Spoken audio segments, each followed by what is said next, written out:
Hello, America. Hello, friends. Hello, everybody. Welcome to your Leo Nation, where we believe in the rule of law, a civil society, and self responsibility. I am your host, the Chief, Mark Garrett. I am so excited to have another stellar guest tonight, and I mean that. This woman we're going to talk to has shown real leadership, real courage, and I am a great admirer of hers. Anne Marie Schuster is the sitting Schubert. DA. Schubert. Schubert, I said Schuster. Look at that. What That's all knucklehead right. I am. I need better glasses. And Schubert, the sitting DA of Sacramento County. I also consider that the belly of the beast of California politics. Anne Marie, thank you so much. Welcome aboard. Thanks for having me. I appreciate it very much. Well, you'd appreciate it more if I could say your last name correctly, but It's that's just okay. me. It's all right. And I'm looking at it right here. Yeah, I was just looking at the the DA's website, your office's website, and reading about you. It's just an amazing career. 31 years prosecutor, spending that time there in Sacramento. And again, we're going to talk about some of the challenges of being a DA in that particular county Right. of all the other 57 in the state. And I was really intrigued by some of your history here, your involvement, really kind of leadership also in DNA evidence and cold case prosecution. It's really kind of groundbreaking what you've done, a leader in that and training people around the country in cold case DNA files. And I'm certainly going to give you an opportunity to talk about that and a lot more. So with that, if you want to give us a little background on yourself and give you a couple minutes and take it away. Sure. Well, first, again, thanks for having me. Um, I probably need to update the website because I have over 32 years now. I tell this to folks and I mean it. I kind of went to law school for the wrong reasons. I really just wanted a decent job when I was done. I never really thought about this profession of being a quote prosecutor. I just wanted to get out of school and, have a decent living. And then halfway through law school, I interned for the San Francisco DA's office and a judge in San Francisco. And I absolutely fell in love with this concept of public safety. And I honestly never looked back. I started my career in 1990 as a young prosecutor in the Bay Area outside of San Francisco in a county called Contra Costa. Worked there a couple of years, and I went to Solano County, and that was where I fell in love with DNA. Had my very first DNA case there, realized it was the greatest tool ever to find the truth. Ironically, that case that I had there was during the same time as the O.J. Simpson case. So Mm. that was when the world started to understand what this DNA thing was. And so I spent, I think, about 5 years in Solano as a prosecutor, kind of got my feet steadied with doing DNA stuff. Then I came back. I grew up in Sacramento, so I wanted to come home eventually. And so I came back to Sacramento in 1996. And, before I got elected when I got sworn in 2015, I spent the majority of my career, like many folks in, most prosecutors' office, doing violent crimes, murders, rapes, child abuse. And I really found my niche in cold cases and kind of talked my office into doing a cold case unit back in the early 2000s. The Golden State Killer is probably the most famous case right now. That's people understand that was a very notorious case, not just a serial killing case, but he raped a lot of people in Sacramento, and that was very near and dear to me because I grew up in Sacramento. I grew up near the areas where he was attacking people. So I had this, both professional and personal commitment to that particular case, and I was involved in it for over 20 years. So I can't talk enough about that. That's probably another day for another podcast because I could spend a lot of time talking about that, Mark. Um, Well, I'll tell you right now, I want you to I continue with your background, but that would be a fantastic show just on that topic. Sure, it's Yeah. amazing law enforcement work done on that case. Very innovative stuff.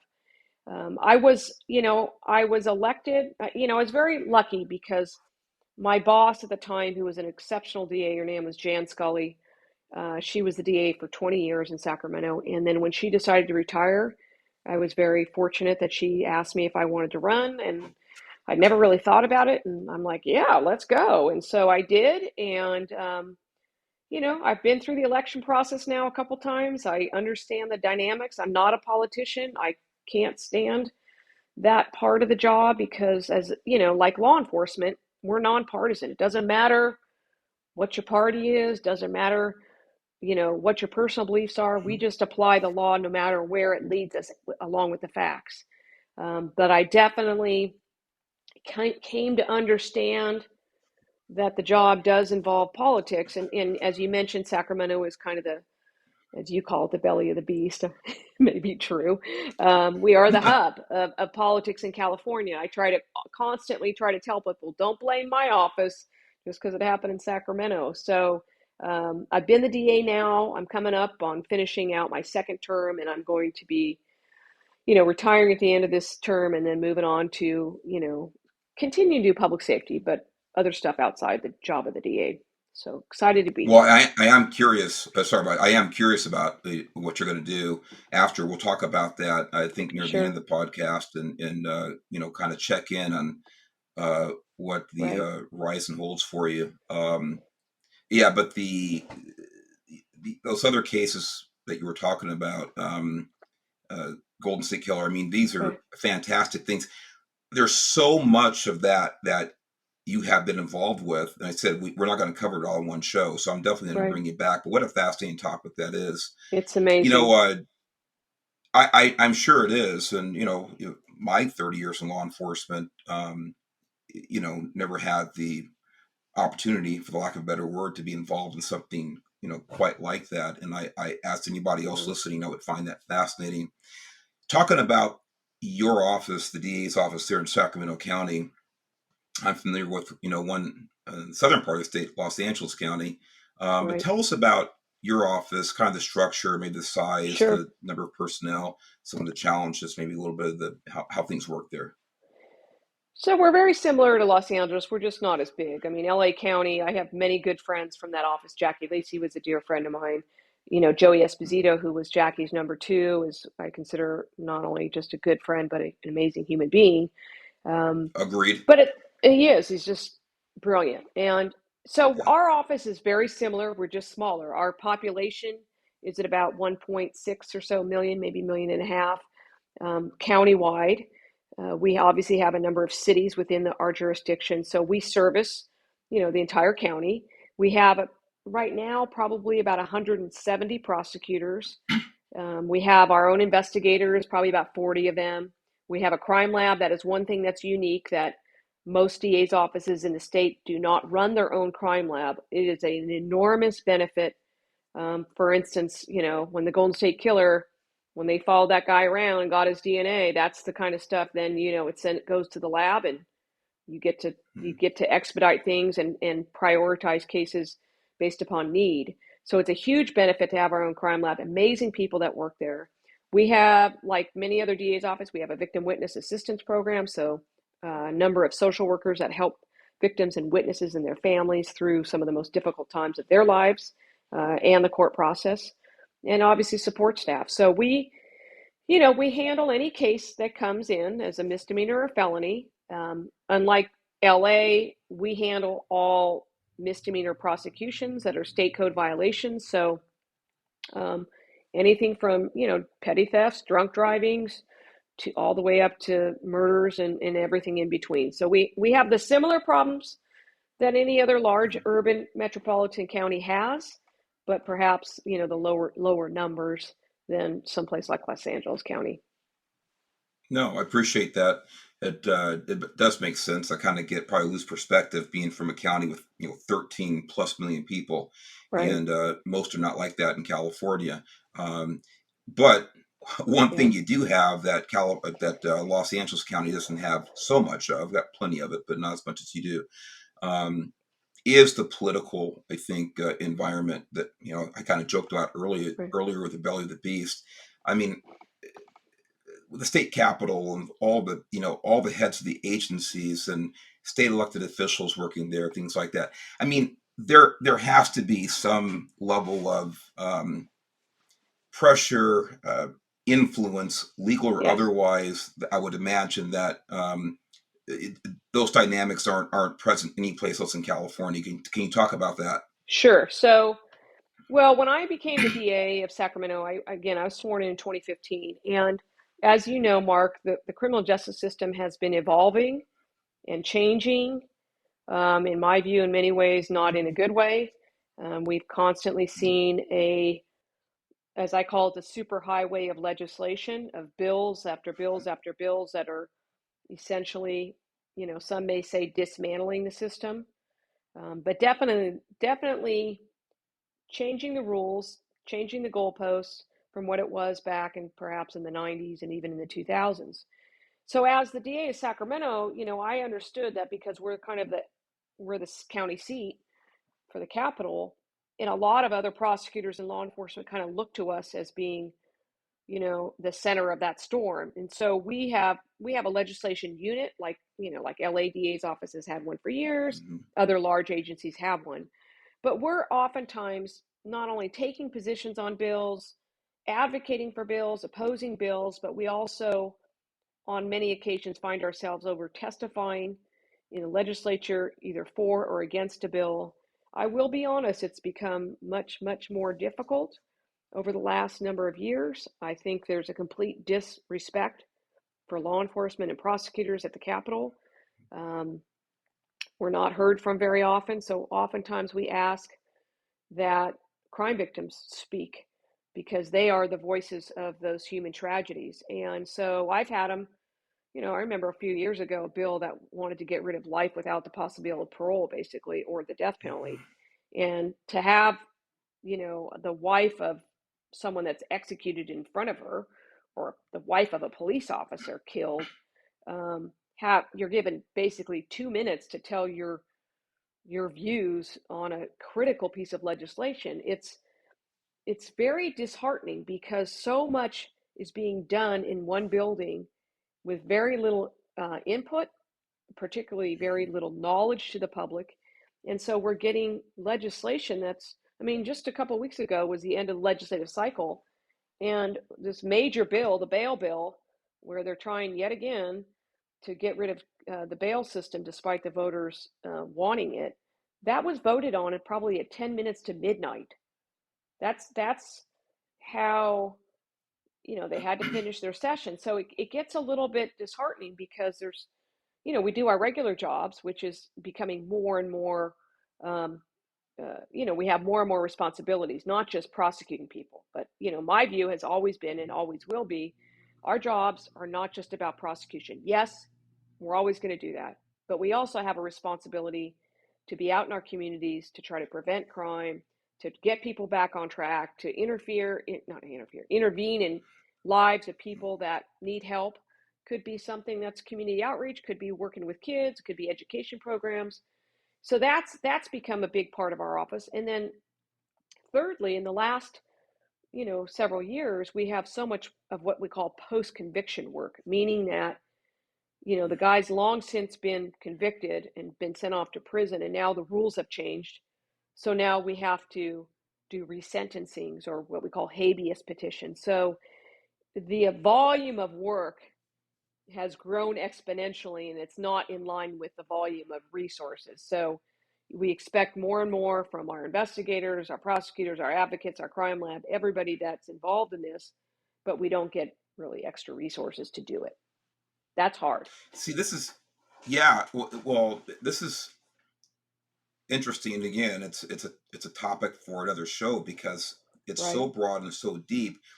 You made the point about this. I believe it was maybe it was the doing away with life without parole, or was the bail, but the 10 minutes to midnight vote, That was a whichever the one bail that vote was. by, But yeah, that was actually being yeah, carried by Senator Hertzberg down there, yeah. See, essentially it, eliminating bail. right, is eliminating bail.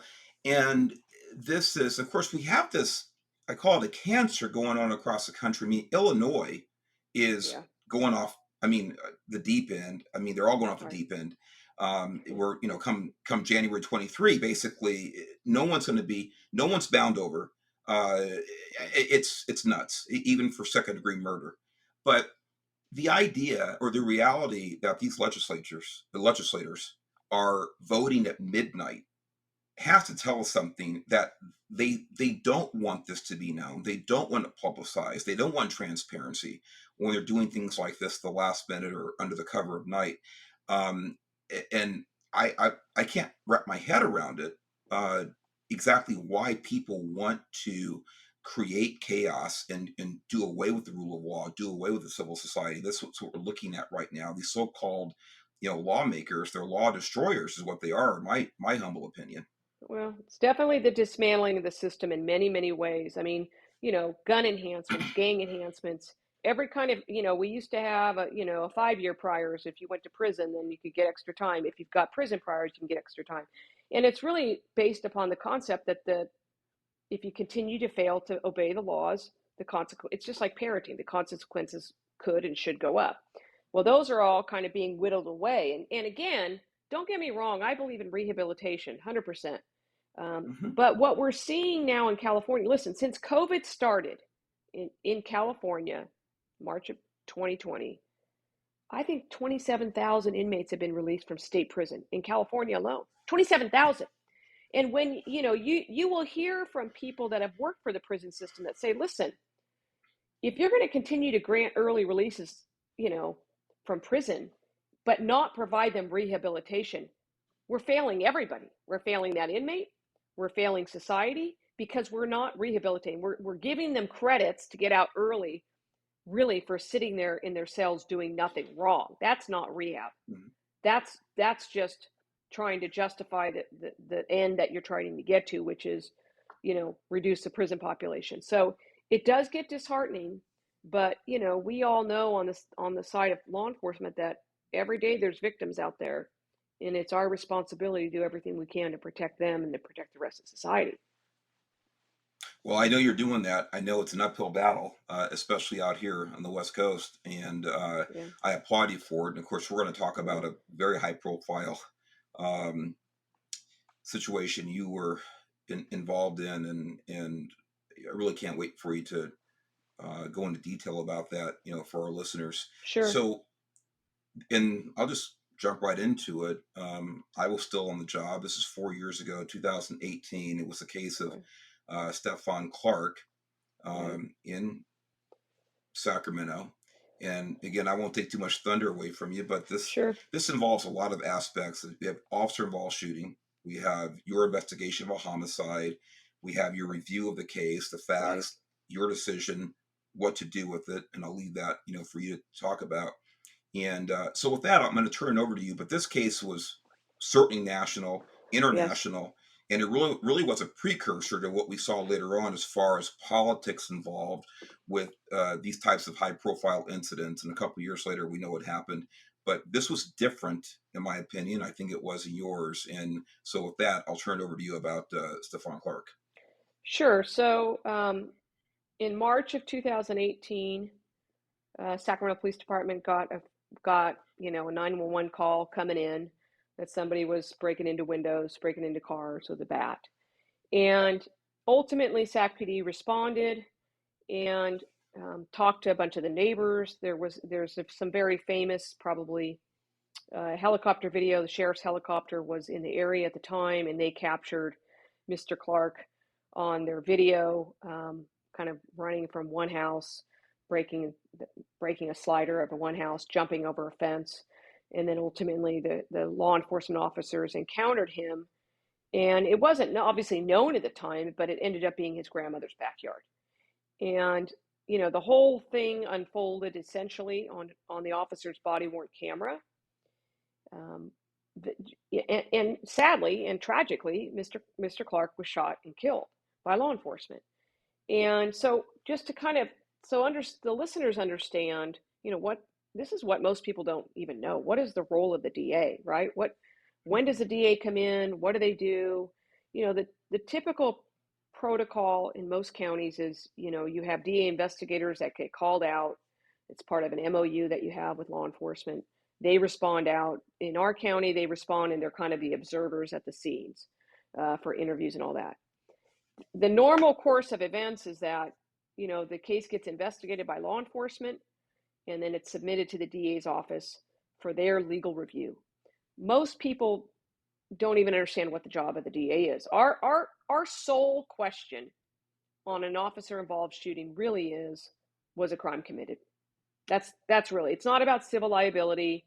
It's not about, did they violate a use of force policy within the police department. We're not use of force. We don't evaluate the policies and the procedures of law enforcement. We evaluate the facts that come to us to decide, was a crime committed?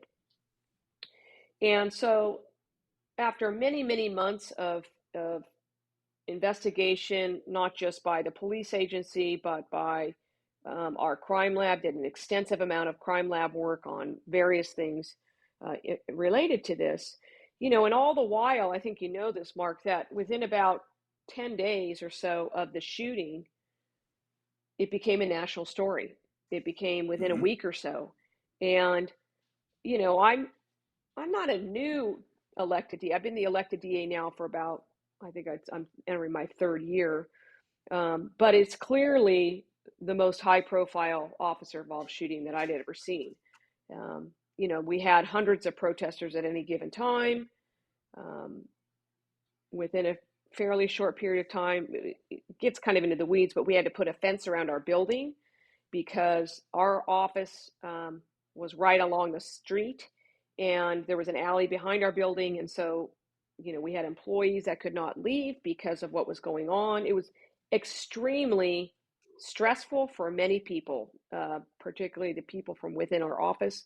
Imagine what it would be like for crime victims or witnesses trying to get to the DA's office and they're surrounded by protesters and a lot of people screaming. I mean, they were outside our building for upwards of a year, doing different things.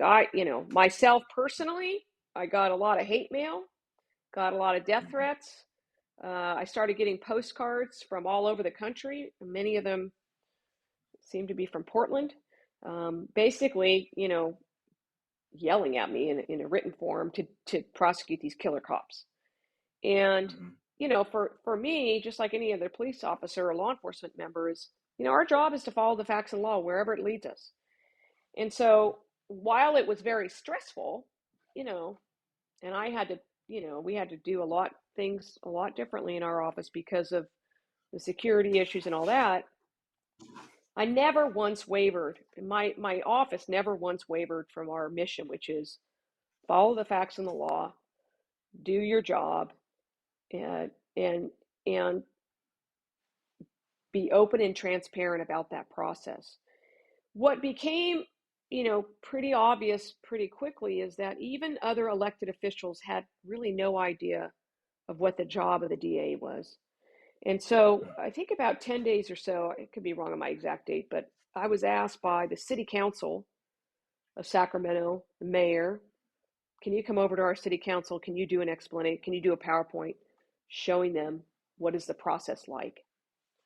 And I was like, sure, of course I'll do that.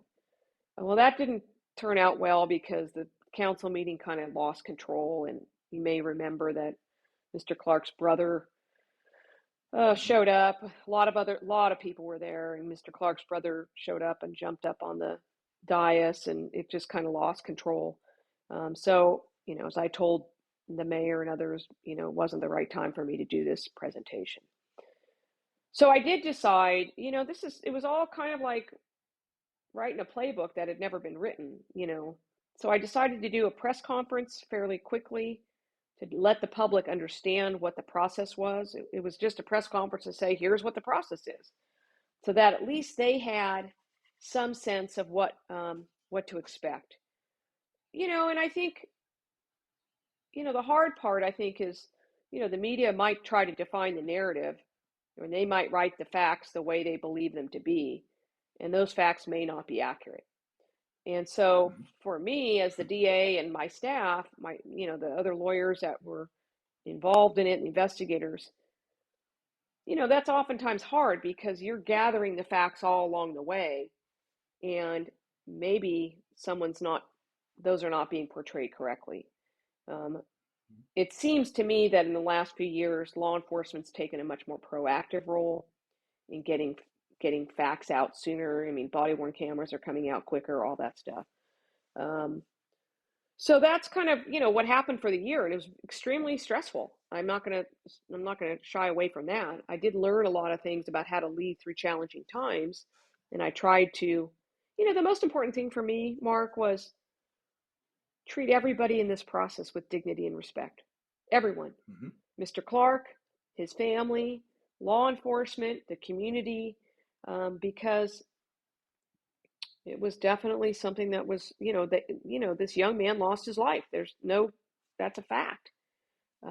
But my job, in the world of criminal justice, some of the stuff we look at it's hard. It's hard things. Yeah. We see it on a regular basis, but that doesn't mean the public sees it or the families see it. And that sometimes justice is not gentle, as somebody once said to me. And that can be very hard. So, um, a little Oh, if I less, can, yeah, go ahead. I've been talking too long anyway, so. no, no, not at all. I just because no, no, no, no. I love it.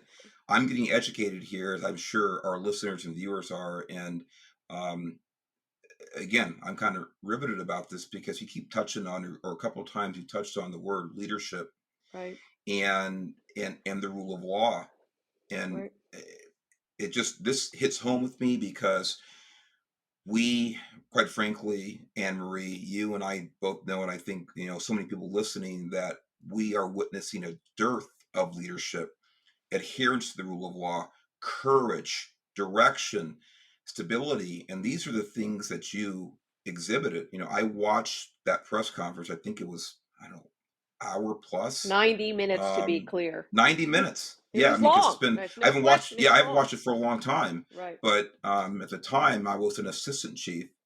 And so, all of us and, top management in these law enforcement agencies, we're watching this because, there's so many ramifications that can come out of a case like this. right, Um, so we were riveted. I know I was, and watching this and all those other things that were going on with the protest, part right, of that.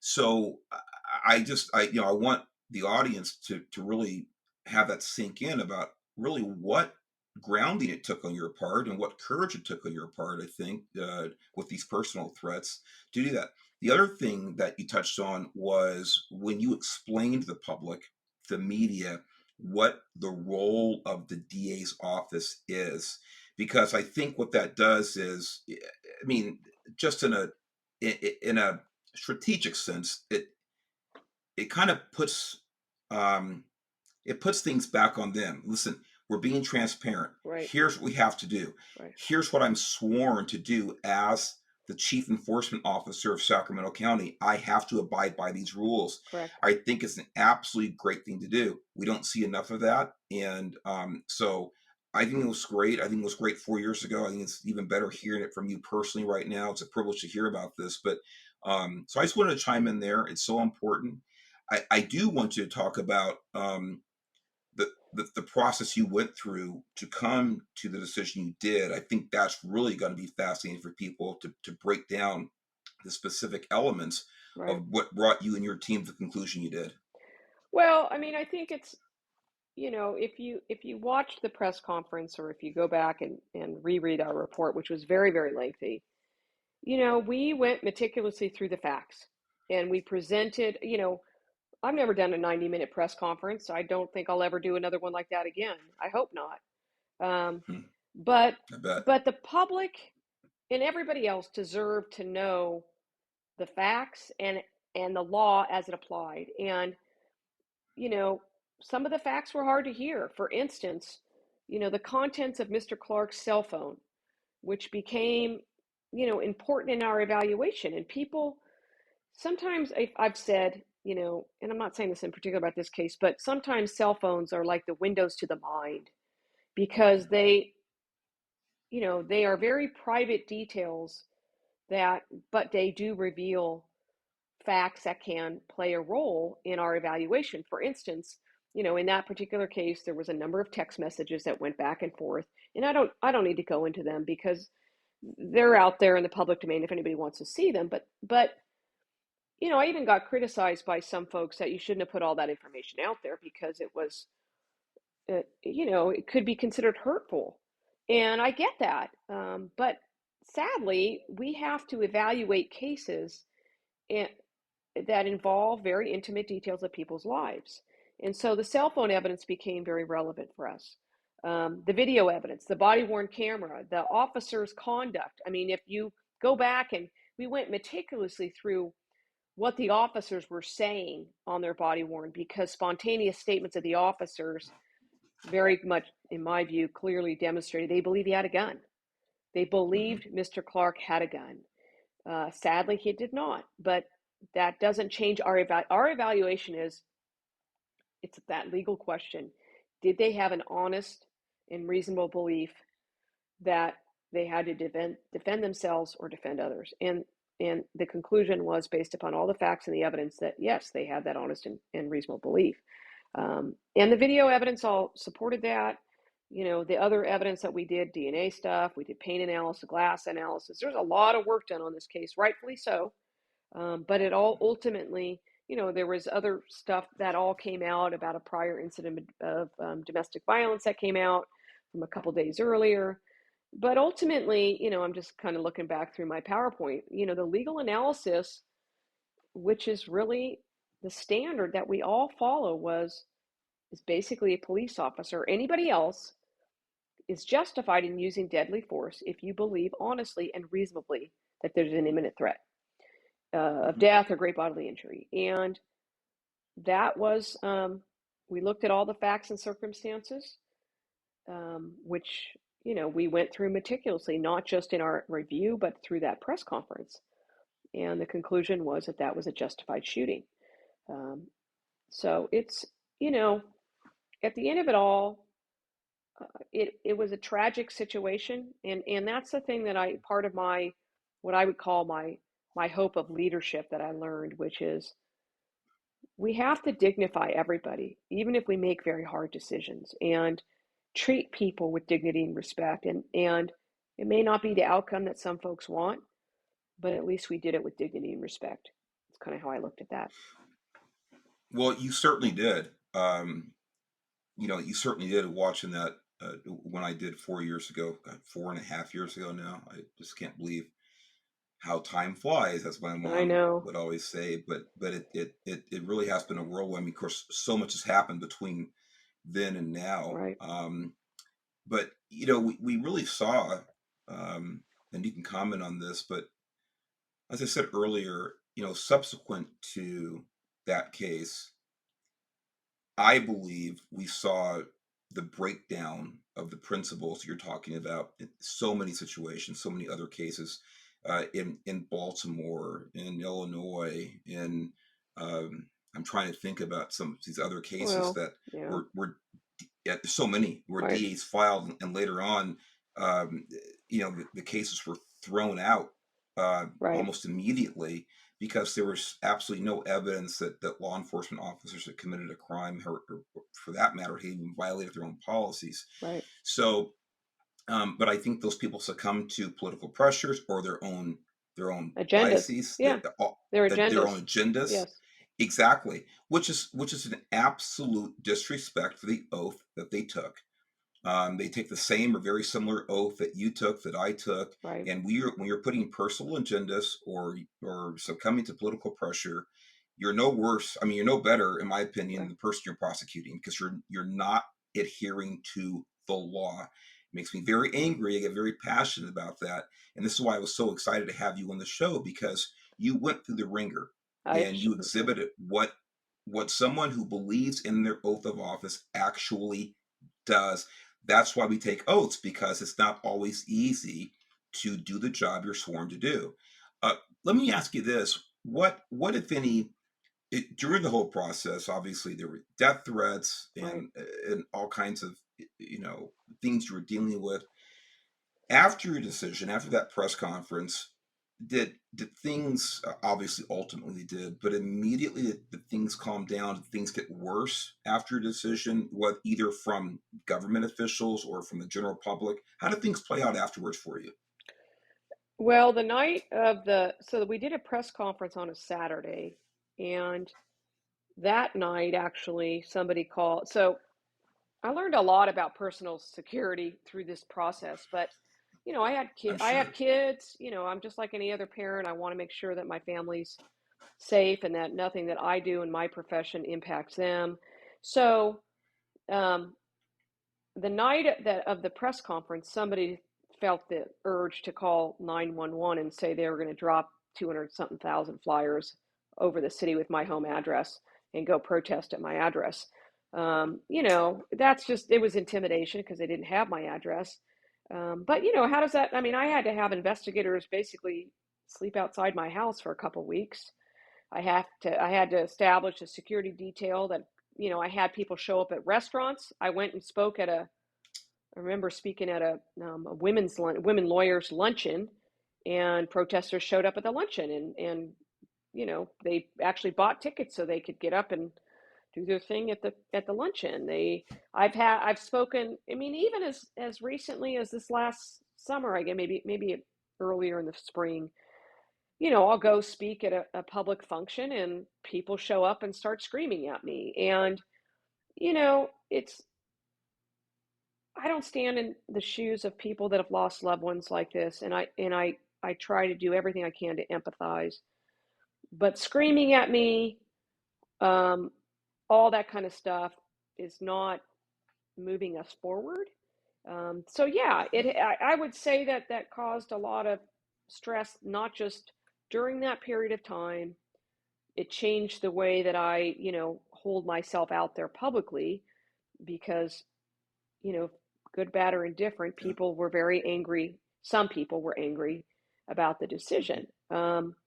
So yeah, it's calm. I would say it's calmed down. I don't think the pain has gone away for his family, clearly, and I understand that. But the facts are the facts, and we're not going to rewrite history. That this is what happened that night. Sadly, um, is a set of facts that are never going to change. Okay, it's not going to. You can. I say this sometimes, somewhat probably sarcastically, is you can yell at me all you want. It's not going to change how I do my job. Somebody yelling louder is not going to change. I mean, I say this to some extent, again, sarcastically, is, a protester put a pinata of my head outside my building, okay, and had a child beat it up with a bat. And I was like, imagine, I mean, just like, really? Yeah. Is that how we teach nonviolence, is with violence? So that was, I mean, I have seen a lot. I had to learn a lot about my own personal safety and the safety of my employees and, the core group of people that were involved in this, making sure that we protected ourselves as well.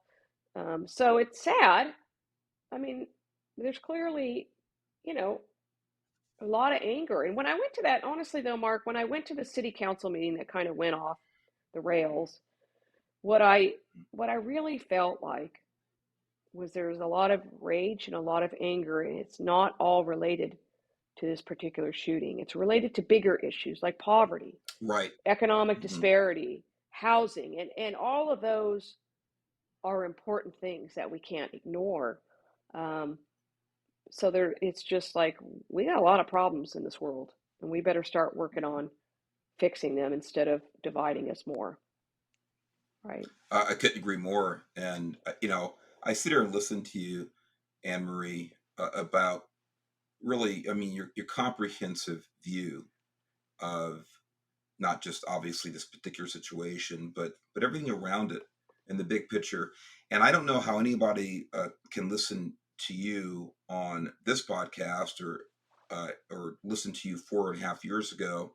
Well, actually, it wasn't 4.5 years ago with the press conference, but listen to you for actually about 4 years ago now, and come to the conclusion that you are not objective, that you're not fair, that you don't see the big picture, and that you don't do the right thing for the right reasons.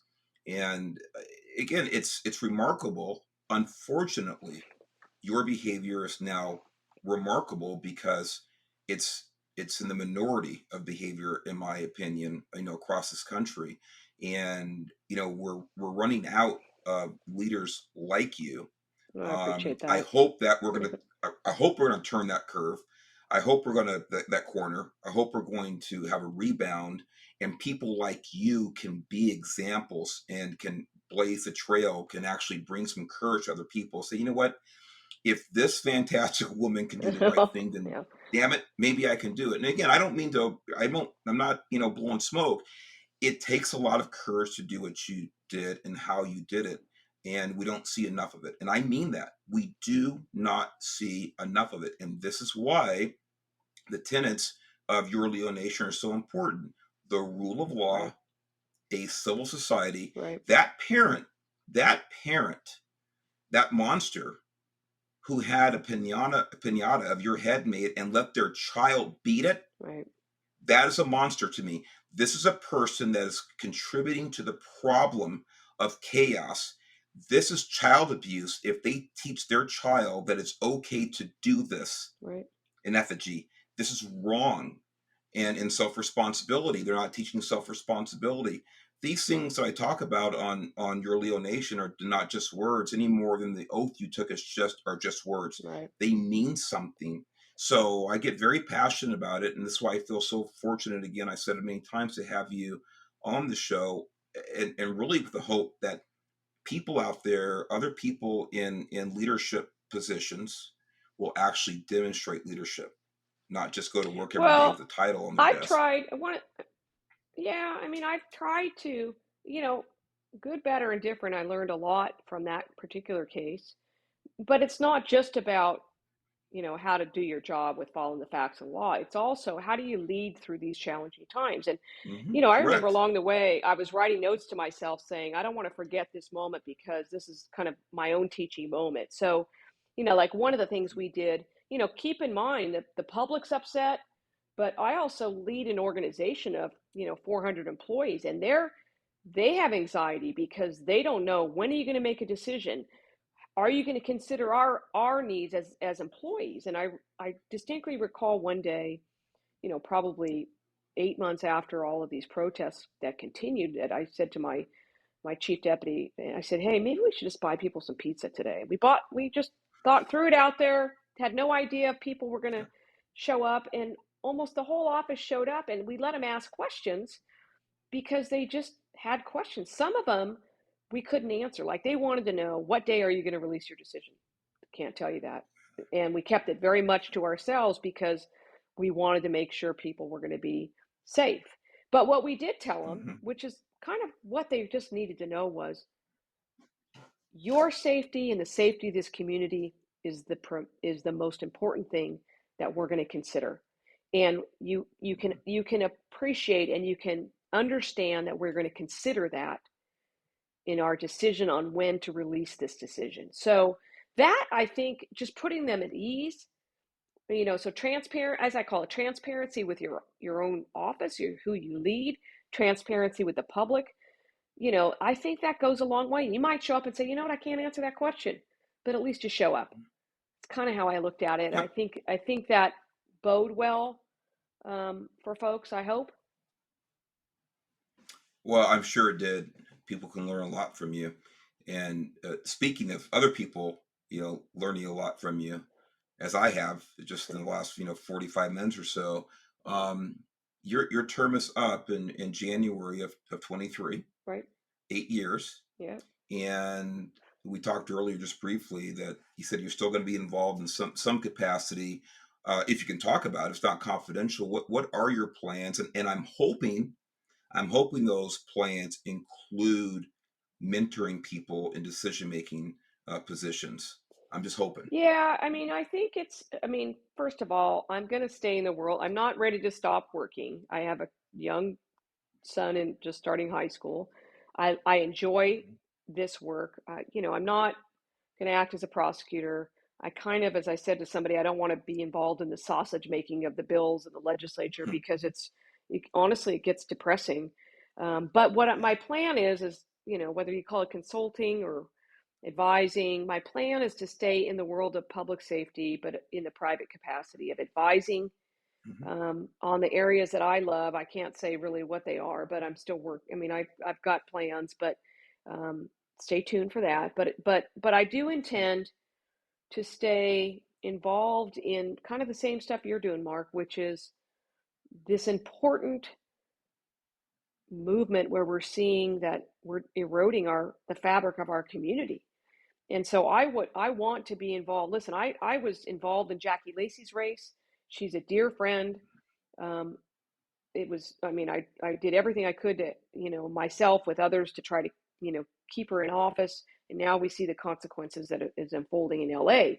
And Oh boy, so, boy, yeah, do we. oh, for Yeah. sure. And Oh, I mean, I'll do everything I can to make sure that a real DA actually gets elected down there and not somebody that wants to destroy the system, as we know is happening oh, right now, please. right?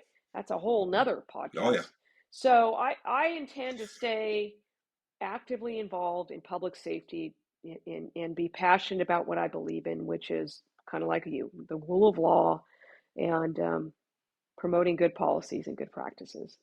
So excited It's about it. wonderful to Excited hear. about it. Well, good. I can hear the excitement. I can hear the sincerity in your voice, and you and I are definitely on the same page. And by the way, I am so grateful that our mutual friend Joy Esposito made the introduction, Me too. and it's wonderful.